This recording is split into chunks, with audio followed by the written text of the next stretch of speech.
IPL 2026ರ ಆರಂಭಕ್ಕೆ ಕೆಲವೇ ದಿನಗಳಷ್ಟೇ ಬಾಕಿ ಇದೆ. ಇನ್ನು ಈಗಾಗಲೇ ಬಿಸಿಸಿಐ ಐಪಿಎಲ್ ಮೊದಲ ಪಟ್ಟಿಯನ್ನು ರಿಲೀಸ್ ಮಾಡಿದೆ. ಯಾವ ಪಂದ್ಯಗಳು ಎಲ್ಲೆಲ್ಲಿ ಮತ್ತು ಯಾವಾಗ ನಡೆಯುತ್ತೆ ಅನ್ನೋದ್ರ ಬಗ್ಗೆ ಈಗಾಗಲೇ ಮಾಹಿತಿಯನ್ನು ಕೊಟ್ಟಿದ್ದೀನಿ. ಅದರಲ್ಲೂ ಪ್ರಮುಖವಾಗಿ ಆರ್ಸಿಬಿ ಮೊದಲ ಹಂತದಲ್ಲಿ ರಿಲೀಸ್ ಆಗಿರುವಂತಹ ಪಟ್ಟಿಯ ಪ್ರಕಾರ 4 ಪಂದ್ಯಗಳನ್ನು ಆಡಲಿದೆ.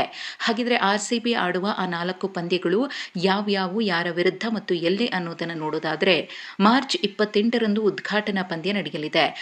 ಆರ್ಸಿಬಿ ಮತ್ತು ಸನ್ರೈಸರ್ಸ್ ಹೈದರಾಬಾದ್ ನಡುವೆ ಬೆಂಗಳೂರಿನಲ್ಲಿ ಈ ಉದ್ಘಾಟನಾ ಮ್ಯಾಚ್ ನಡೆಯಲಿದೆ. ಇನ್ನು ಏಪ್ರಿಲ್ 5ರಂದು ರಾಯಲ್ ಚಾಲೆಂಜರ್ಸ್ ಬೆಂಗಳೂರು ಮತ್ತು ಚೆನ್ನೈ ಸೂಪರ್ ಕಿಂಗ್ಸ್ ಮುಖಾಮುಖಿಯಾಗಲಿದ್ದು, ಈ ಪಂದ್ಯವೂ ಕೂಡ ಬೆಂಗಳೂರಿನ ಎಂ ಚಿನ್ನಸ್ವಾಮಿ ಸ್ಟೇಡಿಯಂನಲ್ಲಿ ನಡೆಯಲಿದೆ.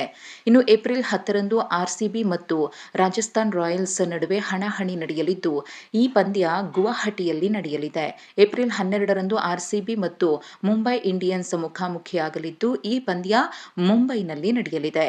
ಇದಿಷ್ಟು ಮೊದಲ ಹಂತದಲ್ಲಿ ಪ್ರಕಟವಾಗಿರುವಂತಹ ಪಟ್ಟಿಯ ಆರ್ಸಿಬಿ ಪಂದ್ಯಗಳು. ಇನ್ನುಳಿದಂತೆ ಎರಡನೇ ಪಟ್ಟಿ ಅತಿ ಶೀಘ್ರದಲ್ಲೇ ಬಿಸಿಸಿಐನಿಂದ ಪ್ರಕಟವಾಗಲಿದೆ.